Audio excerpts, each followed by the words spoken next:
सच्ची सच्ची बताना। राम राम भाई लोग, आज हम लोग शुरू करेंगे एक नया टॉपिक जिसका नाम है ट्रांसफर ऑफ लर्निंग, जिसे कहते हैं अधिगम स्थानांतरण। इस चीज को बहुत ही अच्छे तरीके से समझेंगे। कहा जाए तो बिगिनिंग और कंक्लूजन कुछ ही शब्दों में, ठीक, बस ध्यान से सुनिएगा मेरी बातों को।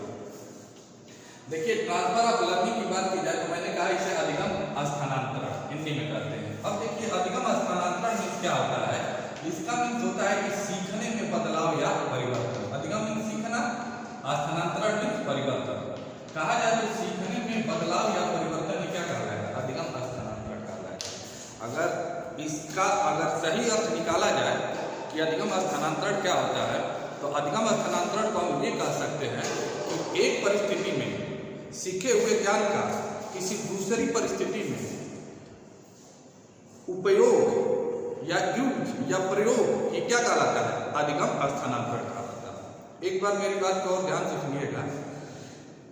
किसी एक परिस्थिति में सीखे हुए ज्ञान, कौशल या आदत का उपयोग जब किसी दूसरी परिस्थिति में हम करते हैं तो वही चीजें क्या कहलाती है? अधिगम स्थानांतरण कहलाती है या ट्रांसफर ऑफ लर्निंग कहलाती है। अब बात आती है कि ये जो ट्रांसफर ऑफ लर्निंग होगी ये कितने तरीके की होगी। तो जो ये ट्रांसफर ऑफ लर्निंग होती है, पहले तो इसे मुख्य रूप से ये दो ही प्रकार की होती है, ठीक है। एक पहला तो अगर दो प्रकार देखा जाए तो पहले हम इसे बांट सकते हैं मुख्य स्थानांतरण और ये गौण, ठीक है, गौण। और देखिए चीज बता रहे हैं, मुख्य रूप से दो प्रकार की होती है। मुख्य दो प्रकार कौन कौन होता है? एक सकारात्मक और एक नकारात्मक। सॉरी, एक चीज भूल गए। अगर आपसे कोई पूछे कि ट्रांसफर ऑफ लर्निंग का कंसेप्ट कहां से आया, तो देखिए ये कंसेप्ट अगर पूछ रहे तो ये कंसेप्ट थॉर्नडाइक ने दिया था, E.L. थॉर्नडाइक, ठीक। और वो भी उनका एक सिद्धांत है, उसी से ये चीजें ली गई थी। समरूप तत्व का सिद्धांत जो है, या जिसे कहते हैं समतत्व का सिद्धांत, वही से ये ट्रांसफर ऑफ लर्निंग का कंसेप्ट आया है। मैंने ये कहा कि ये दो प्रकार की होती है, एक होता है मुख्य और दूसरा होता है गौण। मुख्य में सकारात्मक स्थानांतरण, नकारात्मक स्थानांतरण और तीसरा होता है शून्य स्थानांतरण। और जो गौण होता है, गौण में क्षैतिज स्थानांतरण होगा, उसके बाद ऊर्ध्व स्थानांतरण होगा और तीसरा होगा द्विपार्श्विक स्थानांतरण। एक करके हम सभी को समझेंगे, लेकिन मेनली रूप से जितने ट्रांसफर ऑफ लर्निंग है या जितने ट्रांसफर ऑफ लर्निंग के टाइप है, सभी दो में आते हैं, ठीक है। ये दो अगर देखा जाए तो सकारात्मक और नकारात्मक, इन्हीं दोनों में ये सारी चीजें आ जाती हैं, ठीक है। तो मुख्य रूप से हम सबको अच्छे से समझेंगे। पहली चर्चा करेंगे सकारात्मक स्थानांतरण, positive transfer of learning. Positive transfer of learning होती क्या है? देखिए, पॉजिटिव ट्रांसफर ऑफ लर्निंग की बात की जाए तो वैसा अधिगम जब किसी एक परिस्थिति में सीखा हुआ ज्ञान दूसरी परिस्थिति में सहायक होता है। ध्यान से सुनिए, जब किसी एक परिस्थिति में सीखा हुआ ज्ञान दूसरी परिस्थिति में सहायक होता है तो वो चीजें क्या कहलाती है? सकारात्मक अधिगम का स्थानांतरण। मतलब एक परिस्थिति में सीखा हुआ ज्ञान दूसरी परिस्थिति में जब सहायक हो, मतलब हमारा जो प्रीवियस नॉलेज है और हम प्रेजेंट में कोई चीज सीख रहे हैं, तो जो हमारा पिछला ज्ञान है और जो चीजें हम प्रेजेंट में सीखेंगे, वहां यदि वो चीजें हेल्प करेंगी, मदद करेंगी, सहायक होगी, ठीक है, या सहायता करेंगी, तो वह चीजें क्या कहलाएगी? सकारात्मक स्थानांतरण कहलाएगा। अब बात आती है कि इसे समझेंगे कैसे या वो कौन सी चीजें हो सकती है। तो उसको समझने के लिए एक एग्जाम्पल लेंगे। जैसे मान लीजिए, एग्जाम्पल दिया जाए, जैसे मान लीजिए आप साइकिल चलाना जानते हैं, और कहीं ना कहीं आप फिर मोटरसाइकिल चलाना सीख रहे हैं। तो साइकिल चलाने का जो भी ज्ञान होगा, मोटरसाइकिल चलाने में क्या होगा? सहायक होगा, ठीक। उसी तरीके की तमाम एग्जाम्पल हो सकते हैं। मान लीजिए आप मैथ जानते हैं, ठीक, और फिजिक्स के जब आप न्यूमेरिकल करेंगे तो जो मैथ का ज्ञान होगा, गणित का ज्ञान होगा, वो फिजिक्स के न्यूमेरिकल में क्या करेगा? आपको मदद करेगा या सहायक होगा। तो वो चीजें क्या होती है? पॉजिटिव ट्रांसफर ऑफ लर्निंग होती है। अब बात आती है नकारात्मक स्थानांतरण। नकारात्मक स्थानांतरण क्या होता है? इसे कहते हैं negative transfer of learning. Negative transfer of learning की बात की जाए तो जब किसी एक परिस्थिति में सीखा हुआ ज्ञान दूसरी परिस्थिति में बाधक बनता है, तो वो चीजें क्या होती है? नकारात्मक स्थानांतरण। यहाँ सहायक होता है, यहाँ बाधक हो रहा है। जब हमारा में अगर कुछ सीख रहे हैं तो वहाँ वो चीज़ें बाधक बनती है, तो वो चीज़ें क्या कहलाएगी? नकारात्मक स्थानांतरण। अब इसके एग्जाम्पल की बात देखिए, इसके एग्जाम्पल क्या हो सकते हैं? जैसे सिंपल है, में मान लीजिए दो गाड़ियों के एग्जाम्पल ले लीजिए, या कोई भी एक स्कूटी ले लीजिए, एक मोटरसाइकिल ले लीजिए। आपको मोटरसाइकिल चलाने आती है, ठीक है, तो मोटरसाइकिल में गियर भी बदलना पड़ता है, लेकिन स्कूटी में गियर नहीं बदलना पड़ता है। तो जब कोई बंदा मोटरसाइकिल चलाना जानता हो और नहीं पहली बार अगर वो स्कूटी चलाने जाएगा, तो कहीं ना कहीं जो उसका प्रीवियस नॉलेज है, मतलब मोटरसाइकिल चलाने का ज्ञान, वो उसे प्रभावित करेगा, ठीक है। या जो क्लच होगा, क्लच की जगह पर यहाँ ब्रेक रहता है, लेकिन जब उसे मान लीजिए गाड़ी की स्पीड बढ़ानी हो तो बार बार उसका पैर नीचे की तरफ वो होगा, ठीक। या दूसरा एग्जाम्पल ये भी ले लीजिए, दो कंपनियों की गाड़ी लीजिए। जैसे आप देखे होंगे कि ज़्यादातर जो हीरो होंडा की गाड़ियाँ होती है उसमें गियर पीछे की तरफ लगता है और बजाज की गाड़ियों में गियर आगे की तरफ लगता है। अगर मान लीजिए आपका आदत है हीरो होंडा की गाड़ी चलाना, ठीक है, जानते हैं, या हीरो होंडा की गाड़ी आप बराबर चला रहे हैं, और वहीं आप बजाज की गाड़ी अगर आपको चलाने को मिलेगा तो कहीं ना कहीं वो चीज़ें जो आपका प्रीवियस नॉलेज है, प्रेजेंट चीज़ें जो भी प्रेजेंट में कार्य कर रहे हैं, वहाँ वो चीज़ें क्या होती है? आपको प्रभावित करेगी या बाधक बनेगी।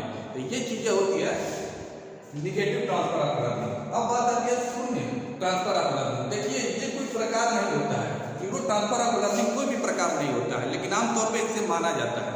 देखिए जो जीरो ट्रांसफर ऑफ लर्निंग होती है, यह न तो किसी भी, अगर कोई भी आप ज्ञान सीख रहे हैं ना, तो आपको सहायक होगी और ना ही बाधक होगी, मतलब कोई भी संबंध नहीं रहेगा प्रीवियस नॉलेज का प्रेजेंट नॉलेज से, ठीक है। वर्तमान जो आपका पिछला ज्ञान है और वर्तमान में जो भी चीज़ें आप करेंगे या सीखेंगे, तो इन दोनों के बीच कोई भी संबंध नहीं रहेगा। उससे हम क्या कहेंगे? जीरो ट्रांसफर ऑफ लर्निंग कहेंगे। अब देखिए इसके एग्जाम्पल क्या हो सकते हैं। जैसे सिंपल में मान लीजिए आप हिंदी जानते हैं, ठीक है, हिंदी जानते हैं, उसके बाद आप मान लीजिए फ्रेंच सीखने चले गए, तो हिंदी का जो भी हिंदी का नॉलेज है, फ्रेंच सीखने में कोई भी उसका दोनों का रिलेशन है नहीं है। या मान लीजिए आप मैथ जानते हैं और संस्कृत भाषा सीख रहे हैं, तो मैथ और संस्कृत दोनों में किसी भी प्रकार का संबंध है नहीं है, तो ये चीज़ें क्या कहलाएगी? ये चीज़ें कहलाएगी जीरो ट्रांसफर ऑफ लर्निंग। अब देखिए मैंने यहाँ गौड़ की बात की थी, गौड़ में भी हमने तीन प्रकार के ट्रांसफर ऑफ लर्निंग की चर्चा की है। एक और चर्चा करेंगे लैटरल ट्रांसफर ऑफ लर्निंग, पहले ही तीन की चर्चा कर लिया है। देखिए क्षैतिज स्थानांतरण या इसे हॉरिजॉन्टल ट्रांसफर ऑफ लर्निंग कहते हैं। हॉरिजॉन्टल ट्रांसफर ऑफ लर्निंग क्या करते हैं? ये भी कहीं ना कहीं एक प्रकार का सकारात्मक स्थानांतरण है, लेकिन यहाँ जो लेवल होता है, पहले मेरी बातों को सुनिएगा, यहाँ जो लेवल होगा स्थानांतरण का, सीखने में परिवर्तन का, वो सेम होगा, समान होगा। मेन जब परिस्थितियाँ समान हो, और परिस्थितियाँ समान होनी चाहिए, और एक मतलब जो हमारा पिछला ज्ञान है, जब हम कोई नया ज्ञान सीखते हैं तो परिस्थितियाँ समान होने पर वो चीज़ें क्या होती है? सहायक होती है। उसे हम क्या कहेंगे? हॉरिजॉन्टल ट्रांसफर ऑफ लर्निंग कहेंगे। जब समान परिस्थिति में पिछले सीखे हुए ज्ञान, जब वर्तमान में कोई भी चीज़ सीखते हैं या नया कोई भी चीज़ सीखते हैं, तो वहाँ वो चीज़ें जब सहायक होती है तो उसे हम क्या कहेंगे? उसे हम कहेंगे क्षैतिज स्थानांतरण। अब देखिए इसके एग्जाम्पल क्या होंगे। सिंपल में मान लीजिए आप कक्षा 5 के स्टूडेंट हैं, कक्षा 5 में अगर मान लीजिए कक्षा 6 मान लीजिए, ठीक, 5 में विज्ञान नहीं होता, ये सुविधा, कक्षा 6 के स्टूडेंट है, कक्षा 6 में अगर मान लीजिए आपके पास मैथ का नॉलेज है, मैथ का ज्ञान है, गणित का ज्ञान है पहले से, और कक्षा 6 में अगर आप मान लीजिए साइंस के कुछ न्यूमेरिकल कर रहे हैं, तो जो भी आपके मैथ का ज्ञान होगा, गणित का ज्ञान होगा, साइंस के या विज्ञान के या फिजिक्स के, केमिस्ट्री के, किसी के भी न्यूमेरिकल करने में अगर वो चीज़ें सहायक होती है, तो उसे हम क्या कहते हैं? क्षैतिज स्थानांतरण या हॉरिजॉन्टल ट्रांसफर ऑफ लर्निंग कहेंगे। समझ गए? अब देखिए नेक्स्ट की चर्चा करेंगे ऊर्ध्व स्थानांतरण। ऊर्ध्व स्थानांतरण की बात की जाए तो इसे कहते हैं वर्टिकल ट्रांसफर ऑफ लर्निंग। देखिए वर्टिकल ट्रांसफर ऑफ लर्निंग क्या होती है? क्षैतिज स्थानांतरण में जो सिचुएशन होता है, परिस्थितियाँ होती है, वो क्या होती है? सेम होती है, लेकिन यहाँ परिस्थितियाँ सेम नहीं होती है। यहाँ लेवल जो होता है वो डिफिकल्टी होते जाता है, मतलब सिचुएशन बदलता है, मतलब इजी लेवल से डिफिकल्ट पे आप जाएंगे। मतलब कहा जाए तो जब एक परिस्थिति में सीखा हुआ ज्ञान किसी दूसरी परिस्थिति में, लेकिन लेवल ऊपर होना चाहिए, ठीक है, डिफिकल्टी लेवल होना चाहिए, सहायक हो, उसे हम क्या कहेंगे? ऊर्ध्व स्थानांतरण कहेंगे। मीन्स अगर कहा जाए, अगर आपका कक्षा 6 की गणित का हम क्या कहेंगे, उसे हम कहेंगे पूर्व हस्तांतरण। एक आप लोग कंसेप्ट सुने होंगे ब्रूनर का कंसेप्ट सुने होंगे, जिसे हम लोग कहते हैं स्पाइरल करिकुलम। ठीक है, स्पाइरल करिकुलम। तो स्पाइरल करिकुलम पर ही ये चीजें आधारित होती है। स्पाइरल करिकुलम में क्या होता है कि मान लीजिए जो यहाँ बच्चा सीखा होता है, बच्चे का जो शुरुआती नॉलेज होता है, ठीक है, शुरुआती जो भी नॉलेज होता है, तो जब बच्चा का डिफिकल्टी लेवल धीरे धीरे बढ़ते जाता है, तो क्या धीरे धीरे बढ़ते जाता है, जैसे जैसे बच्चा आगे सीखेगा तो अपने प्रीवियस नॉलेज से उन चीजों को क्या करते जाता है, जोड़ते जाता है। तो वही चीजें कहलाती है स्पाइरल करिकुलम।